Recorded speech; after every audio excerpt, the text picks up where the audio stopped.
Hi, you're watching Mind-Shifting Moments, a conversation that was created to destigmatize the psychedelic industry through transparent conversation and to help you gain confidence in alternative medicines by having your questions answered by those experts who are working in the field every day. I'm your host, Margaret Williamson with Nucleus.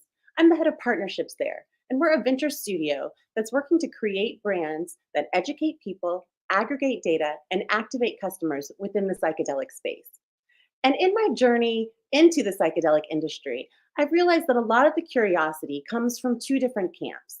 One from those who are seeking healing from addiction or post traumatic stress syndrome, OCD, other treatment resistant mental illnesses that can find healing in psychedelic medicine.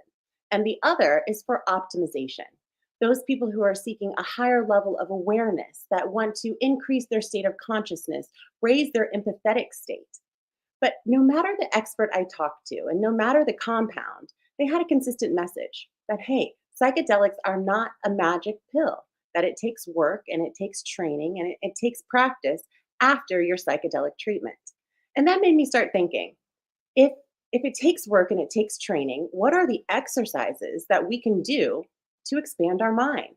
And that led me to today's guest and our big question for today. How can we exercise our mind? I'd like for you to help me welcome Dr. William Kalatsky of the Intuition Method. Hello, Dr. William. Hey, Margaret. Nice to see you. You How too. are you? I'm so excited to have you on today. Again, to help us answer our big question. How can we exercise our mind? How would you start to answer that question? Well, our minds are always working. They have their own jobs. Um, they're running our bodies for us. They're basically keeping us alive without any effort, right? We have a conscious mind where here we are talking and hopefully thoughtfully, and then there's the subconscious mind that runs all of our processes for us. And for the exercise of the mind, there are some simple things we can do, like meditation, of course, which we hear about. And then we also hear that washing dishes is a meditation for me, which, yes, and it depends what you want to develop. So there are different types of mindful exercises you can do. If we want to get right into the juice of what we can do, it's really about paying attention. It's what I call active attention and passive attention. Active attention is us talking right now. Passive attention is me aware that there's a fan blowing and I can feel it on my skin while we're talking. Because my expertise, my study is in intuition, empathic abilities, raising consciousness. And so the way these things work, if we want to start to build the mind, build the skill sets, you actually use our gifts, our true inborn gifts every day in life for a better life. Well, you have to start to pay attention to the subtleties. Okay, I love it. And I do. I want to go straight for the juice. But first, I think we need to tell people, what fruit we're working with here. Okay. Right? So maybe we can define some of these terms for our audience. Yes. When we talk about intuition, we talk about mindfulness, we talk about neuroplasticity. And what are some of those connections between intuition, mindfulness, neuroplasticity, psychedelics? Maybe you can kind of... Sure. Okay. So intuition is a subtle awareness that is often unnoticed unless we're paying attention, unless we learn how to pay attention, right? And intuition is, in a sense, a glimpse of the future, right? Not the whole future, but a glimpse. You get a taste, you get enough to prepare for what you need. And we see these all the time. We have coincidences, we have deja vu. These are all glimpses of the future that instead of us knowing what to do with them, we just go, wow, this is an amazing coincidence. And then we forget the fact that it's actually something we can use if we learn what it is, right? So mindfulness is something that gets us to pay attention, right? Because people think of meditation and mindfulness as a way to, I don't know how to quiet my mind. Well, mindfulness job is not to quiet your mind. It gets quieter, right? It's sort of counterintuitive. It gets quieter by doing mindfulness, but mindfulness is not what is actually going to make your mind quiet. So it's a practice. The quieter it gets, the more you can hear, right? So all of these things are very subtle and almost gentle, and it ends up very often people will tell you you're different versus you recognizing you're different, because that's how these subtle things work. Right. So right now, for you guys listening, I'm going through Dr. Williams' three-part module on how to get more in touch with your intuition. And you had an example in there, and it really changed some, turned on some lights for me, and saying, hey, what if you had this very powerful guard dog that someone gifted to you as a puppy, but you never, took the time to train it. You didn't really understand the power of it. It's still going to stand up when it senses danger. It's still going to bark when someone gets near, but there's no way that you're unlocking the full potential of what that dog could do That's for right. you in service. That's right. So that's the same thing that you're saying is happening with our Exactly. intuition inside. And you described it as, what was it? The intuition is the bubble, right? That kind of delivers this message up to you. But as you practice the skill of being intuitive, then you can realize when that bubble pops, like, oh, There's that the was, message. yeah, right. There's my mindfulness, right? That's what that whole thing is being. And that's what I want to work on today, is just putting it in a really tangible format for our listeners, Yes. stop feeling like it's just this idea that feels so far out of reach. Like, how can I ever be still? But you had something there, right? Maybe you can answer this. We talk about nutrition, right? We're talking about exercises, and we know about nutrition for our bodies. You said something interesting in the course, and it talked about what could be nutrition for our mind. Oh, yeah. Well, nutrition for the mind is actually stillness. The more still you can become. So our body processes food that turns it into nutrients, right? And it breaks these nutrients into what? If we get a little scientific, electrons and protons, really, right? And electrons are antioxidants. So the more electrons we have, the more energy, the more anti-aging we have. Well, the mind's nutrition. Imagine you're pulling in these subtle thoughts. These ideas are coming in, these downloads. Maybe you're having some kind of shamanic ritual, and you're aware that you're noticing all these new things. What you're doing is you're connecting with this ethereal energy that feeds us all the time. And so when the mind gets still, it can then match with the stillness. You become a receiver or a transmitter, but right now, let's say a receiver, because we don't realize most of the time that we're transmitting as well, that we're putting out things. But as the receiver, imagine, it's like the rockets that match the space station. They have to come into stillness before they can actually dock. And that's what we're doing. We're getting to that space of stillness so it becomes natural. So then when you suddenly think of your friend and the phone rings 3 seconds later and you say, oh my God, that's crazy, I just thought of you. Well, instead you can call them first. Or instead you go, oh, about to get a call. All right, I'll be ready for that. So these are the moments. These are the moments that are with us. They're actually what I call the moments between the moments. Because if we're not learning to slow down our thoughts just a little bit, we miss the moments that are happening in between the bigger moments, the loud moment. Yeah, it's so beautiful because you connect to it and you automatically start to become more at peace with yourself. Right, and this increased state of empathy, right? And we kind of sometimes always think about empathy for our feeling towards others.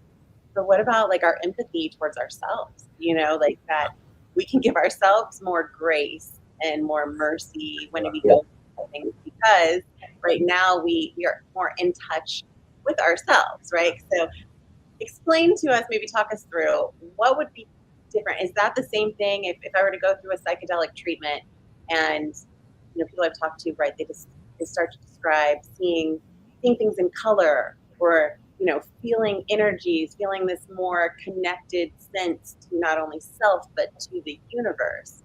Right. Are those some of the same things how you would describe like actually mastering the ability to use your intuition? Well, so intuition and empathic abilities, they're under the same umbrella. They're not the same exact thing, because intuition is glimpses. It's a knowing, it's a feeling, but empathic abilities means we're interacting with self or others, right? Where we're connecting to their emotions. Now, it's a little bit of a different answer, but in reference to empathic feelings for ourselves and others, we're affected by so many things. You could be affected by strong electrical currents. You could pass a power line and suddenly feel hyper stressed because it kicked off your adrenaline. Now your heart's beating faster. Now you're feeling stressful because you're having an adrenaline response. You don't even know why. So you just think you're in fear suddenly, and then it means something to you. So when it comes to another person, it's the same kind of thing. You're going to feel, as you get more sensitive, or many people are born sensitive, especially in the empath realm, and they just feel people. And the shame of it is these are people that identify as victims because they have to leave the party fast because they're overwhelmed by the feelings. And there are ways to address that too. One of the simplest is to walk in like you're in an experiment. You're the observer, and you can look around and know things about people and feel people's things, remembering the state that you walked in on with, so that way you know your base. And then you could recognize, oh, I'm picking this up. Maybe notice the direction it's coming from. Make it a study versus let me just take everybody's stuff and feel beat up and have to leave really quickly. And on the other hand, you can also choose, once you learn how, to hold a space that's much higher, much happier, and then put that frequency out to others too, right? We see it. We know when you hold a beautiful little baby, you start to just feel peaceful. Their total frequency response with no mind, no conscious mind that's giving them some kind of, let's call it distracted or distorted thoughts that would affect us when we are holding them. So it's kind of a beautiful thing. I'm not sure if I answered your question. I mean, it's a conversation, right? I can't Yes. even remember the exact question. Okay. I just need to, paint some of those parallels.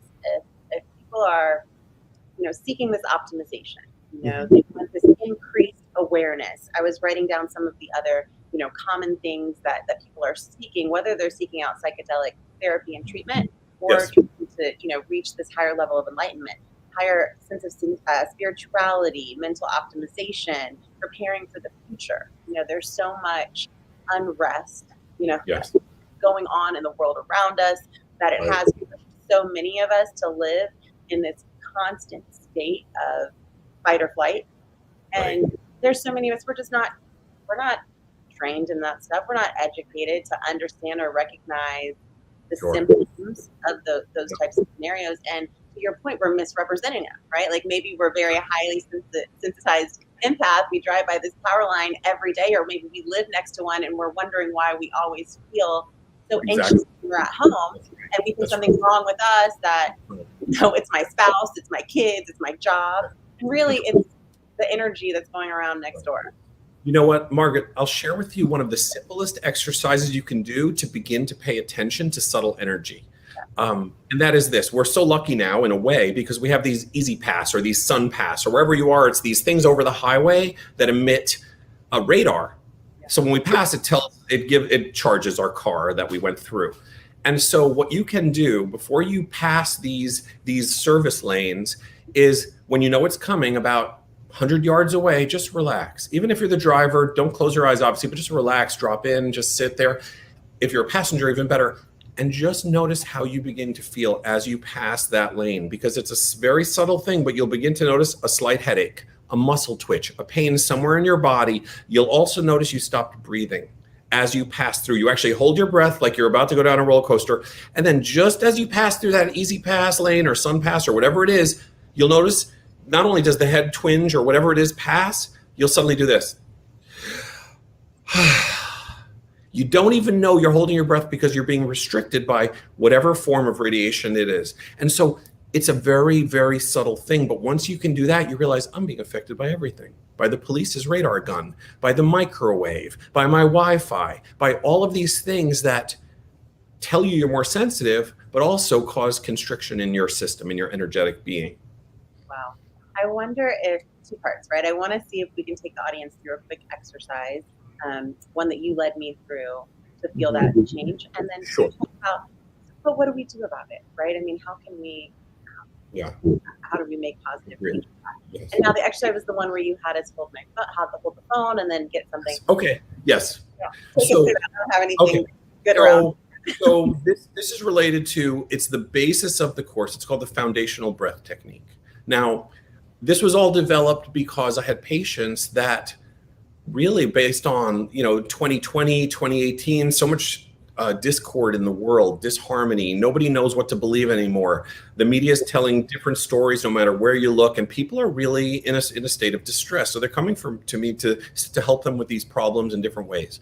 And what I would do is have them sit afterwards and just do a number of breaths with me, just so we could sit and they could learn to tune into themselves. Well, so for me, as someone who's always been quite sensitive, I developed the foundational breath technique. And before I get to that, one of the things I like to do is, before I teach you to use your breath as your parameter to be the alphabet, the ABCs of intuition, is showing people how to feel energy first. Why? Because it makes it more real. So most people, I would assume, in the more spiritual or people that have been involved in psychedelics possibly have done this already. So I'll make it really quick. And that is just to feel, put your hands together gently.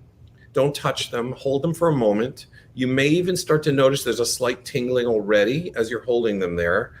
And then just start to move them gently, open and close, just like this. You'll start to feel a little tingle. Your fingertips will feel like little electrical pins and needles. You can start to go a little wider.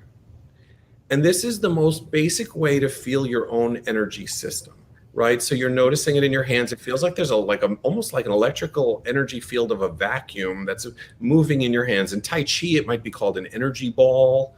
So you're just doing this and you're feeling it. And afterwards, you'll notice you're going to want to crack your fingers because it builds up this tension in your fingers because it's electrical. Okay, so once your mind notices this, we go to the next step, which I'm not going to do right now because it'll take 5 minutes of time, and that's to see auras. And why? Because the old saying, seeing is believing, and seeing auras is something that's so simple to do. It's just that we don't believe we can do it. As a matter of fact, we see them, we just don't even know we see them because we just disregard what we're seeing. Okay, once we have those two, we go to the foundational breath, and let's go there. So for anyone who's watching, the ideal thing, maybe you have to stop the recording to grab your cell phone if it's not next to you. First thing you're going to do is you're going to just relax, close your eyes, take a gentle breath in, not like you're trying to breathe, just breathe the way you'd normally breathe.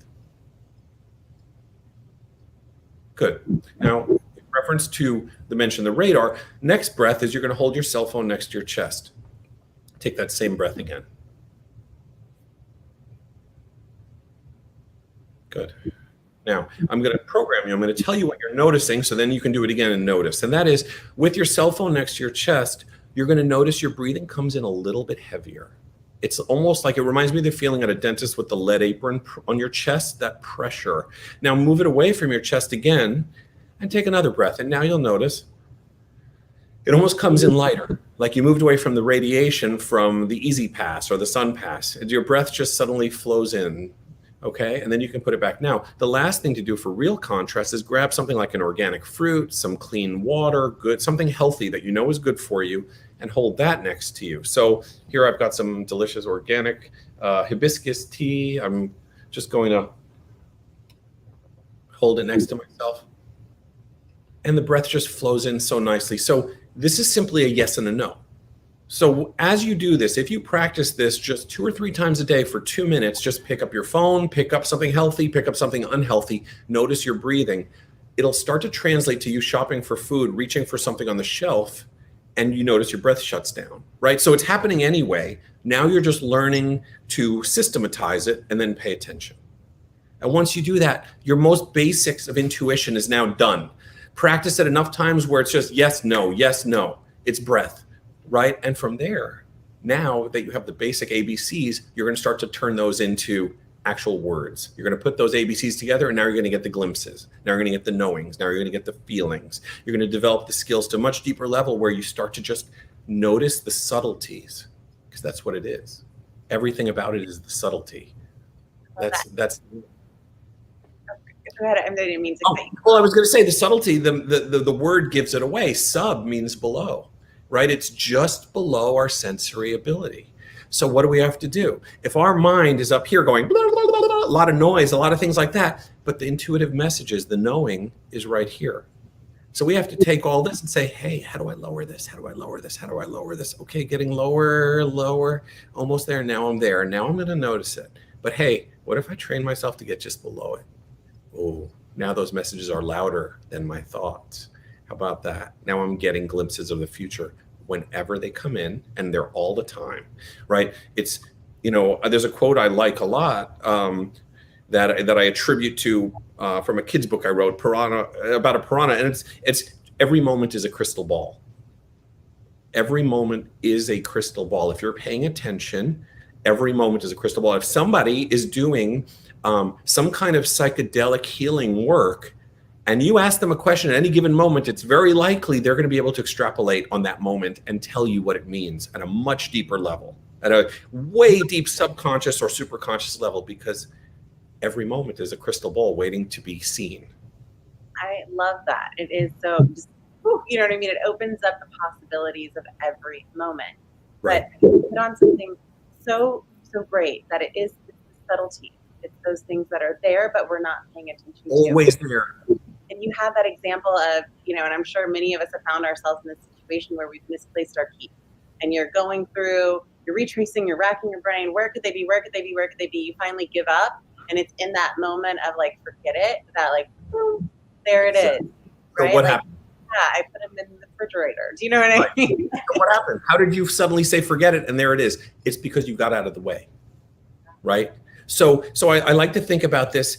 We can't learn intuition directly, right? So in the course, I don't teach you how to do intuition. I teach you steps that sensitize the system that lead you to awareness, right? And it's much like in Karate Kid, right? The wax on, wax off. We love it, right? We're watching him do these, washing cars and painting fences, and suddenly he doesn't know why he's doing it. And nobody knows why he's doing it until Mr. Miyagi, he's like, when am I gonna learn how to fight? And he says, well,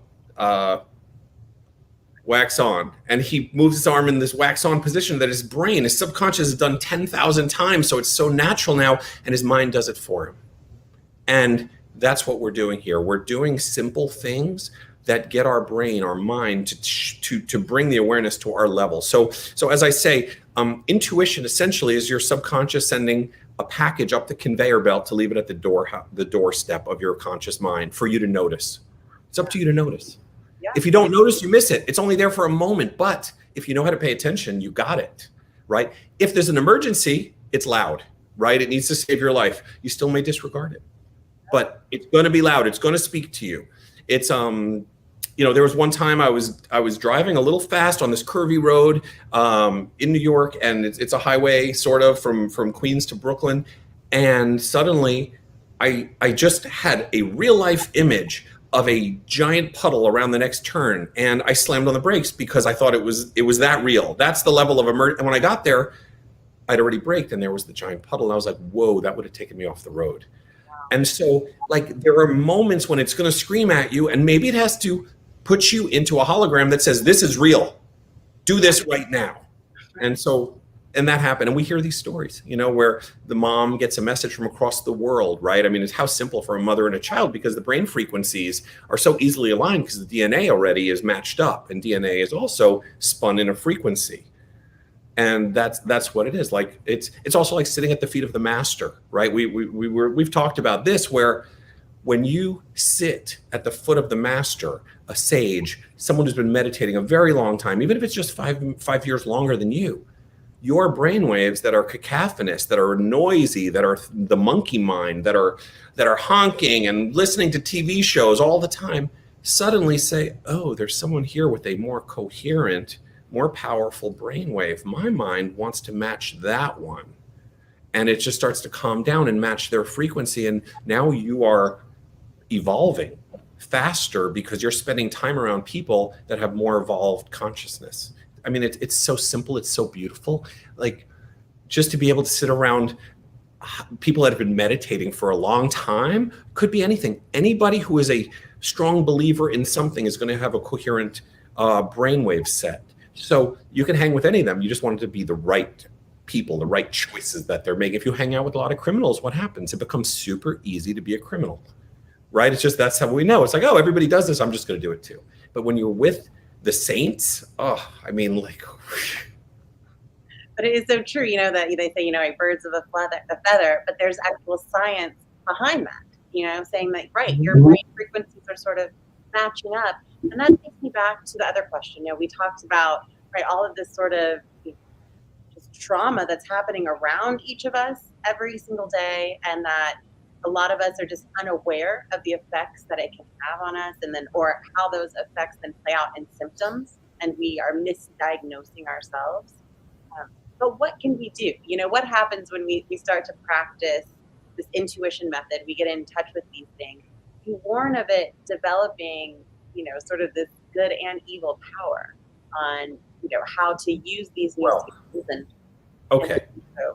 So to start with, to become intuitive, or to mastering your natural born empathic abilities, is easier because you already have it. And then you learn how to use that or funnel it, do something to keep you from being a victim, but still having the ability to do it. Now, learning intuition is really more about, because you're learning the subtle, you've got to learn to drop things away, right? So in the course I teach, I think 4, might be 5 different ways of meditation, right? The most basic way is one additional way that I like very much related to energy moving up the system and opening the third eye, the pineal gland. And then the last way is actually a movement meditation, much like Tai Chi.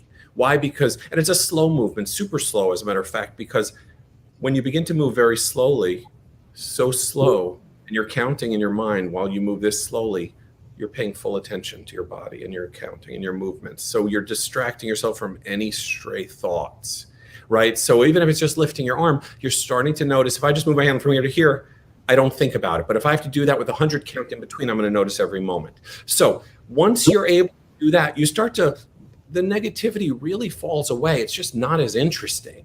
You will have your guard up, right? Intuition, right? I mentioned in the course, tuition, literally the third definition, the old definition of tuition that we think of means paying for school is actually guardian, right? So an intuition is our guardian that is inside of us. And so that's always there. So that's there to protect us. So in terms of good and evil, it's really, really, really tough. You've got to be a master to go to what we'll call the dark side with abilities, because you can't have harmony and peace and still and go to the darkness from there, because you're already living in a certain place where you notice the good in things, you feel the good in things. It's really super hard to go dark when you are in that space. It's just, you don't want to do it. You're not driven to do it. You know, you can't, as I mentioned, you can't do those highly charged emotional states and still get intuition, right? People will say, well, I'm scared of my intuition. No, you're not really scared of your intuition. You may know it's there and you don't want to work at it, so you say, I'm scared of it.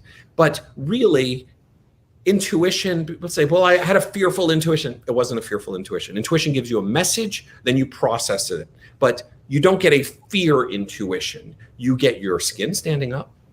You get a sharp message, but fear is an emotion, and the emotions come in slightly afterwards so you can react to the message you got. I love that, right? You described it as an awareness, right? So like anger is not your intuition, your intuition. Right. And it'll take away from the intuition. Yes, exactly. I love that. I want to touch on a certain aspect of just the applicable like ways that we would use this, right? You mentioned one example was like in the grocery store, right? When you're reaching for a food item, you can start to feel like, is this the right thing for me or is it not? What are some other examples, you know, maybe in work life or at home life, where if you start to practice this on a daily basis, what are some ways that it could help you? Well, it certainly in work will save you on time wasters, right? Because especially if you're an entrepreneur, someone starts talking to you and your system just shuts down. You're aware like, oh, something. So it starts out, like I said, with the breath as a message, shutting down, opening up, something telling you you're welcome, something telling you not worth it. But there's something where you can develop that further, and it gives you a much bigger picture of the person. So you start to tie your intuition with your empathic abilities, and now you get the whole picture that you need. And once you have that, you really know if the person or the project is worth working with. And easily is done by experience, right? You can think back about a situation that didn't work out well, and remember, if you put yourself there, you'll say, oh yeah, I remember, I didn't breathe when I was around this person. Oh wow, they took my power. I had a neck pain every time I was around them. Your body was speaking to you, but you weren't paying attention. Relationships the same way. Occasionally you meet someone, when you see them, we say they take your breath away, but really what they do is they give you breath. They make you feel like you can breathe again. And it's so beautiful. And then there are the other people, when you see them, you're walking down the street at night, you hear a footstep. You start to freeze. You don't know what it is. You're scared. Your body responds for you. You're at night. Here's an interesting thing. So it's kind of off topic, but it's on topic. You're in the woods. I love this because when you're in the woods and you're walking and you hear something, what do? You move like this. And then you hear a noise to the left or the right, whichever way this shows on the screen, and you do this when you hear the noise. And that's when I realized, oh, we're using our hands as energy antennas. We're pointing our hands. This doesn't protect us, but as we move our hands, we're actually feeling something we don't know we're feeling to let us know when there's danger. So all the parts of us are showing us different things. We just have to recognize, oh, there's pattern recognition here. Doing this means something. When I work on people's bodies, when I touch them and someone says, how did you know that? Well, it's because I've touched 10,000 bodies. And so the tone becomes familiar. Oh, you've been through this. How could you know that? Oh, you just had yellow food coloring. How could you know that? Well, because I've touched this many people. So if I'm paying attention and I ask questions, I'm gonna learn answers to these things. So it's about the super beautiful subtlety of things that it's there for any of us. When you notice, it makes life so much more exciting. You could walk down the street and just look at people and see an aura and recognize something. And then you want to say to them, you have this. I know how you could get better. And first of all, they're gonna get offended maybe, or like there's so many things. It just makes you want to help more people. Yeah, I love that. And what I mean? It's all about that. It's just, you hear it all the time. Just trust your gut. But what does that feel like? And the problem statement. To those different triggers and signals that your body's giving to you. And so that is so cool. And if any of you guys are listening and you're ready to tap into those signals, to start to understand all of the signs and the way that your body is trying to protect you, right? But in psychedelic medicine, we talk a lot about your inner healer, right? That we're just trying to get back to a point where the body can do what the body was made to do, and that's to take care of you. But it's through all these outside, factors. Yes, right? Plants are wisdom. They're so ancient, and they don't have to have all of these conscious emotional thoughts to them, and they can pass this wisdom. That's what they're there for, like medicine. I mean, that's what it is. It's medicina. And it's some of these plants can just give you a direct knowledge of things, so it saves you time. They're beautiful shortcuts. I love that. That was my mind shifting moment for this one right there. I never really thought about plants. Doesn't mean they're easy, but they are beautiful shortcuts. Right. Well, thank you so much. I think this was just wonderful. And I feel like we did answer that question, how can we exercise our mind? That we hear that the real nutrition is through stillness. But then there's actual techniques and methods that we can take ourselves through in just minutes a day that will increase our consciousness, increase our awareness, hopefully, tell us more about ourselves and the world around us. Right. Yeah, for sure. And I don't know if we have any time left or not. We do. Oh, great. Because I wanted to share something. You mentioned neuroplasticity earlier, and I want to share my perception on meditation and what it's really for. I talk about this in module 3 of the course because it's advanced, but I'm going to give it to you early because people need to know. People really should know this, and that is, when we meditate, we feel calm, we lower blood pressure, right? Research shows it shrinks the amygdala of the brain, so you have less anxiety. We have better critical thinking. All of these things are actually side benefits of why we meditate. These are the reasons we meditate, because there are good reasons to meditate. We read the study, it says this. But what meditation actually does at the highest levels, just like we know it shrinks the amygdala after 8 weeks of mindfulness training, is we're actually neuroplastically reshaping our brain. The more you meditate, the more refined you make it, the more refined your senses, the more subtle things you can notice, you will actually reshape your brain to turn it into the best living transmitter and receiver of consciousness that it can be.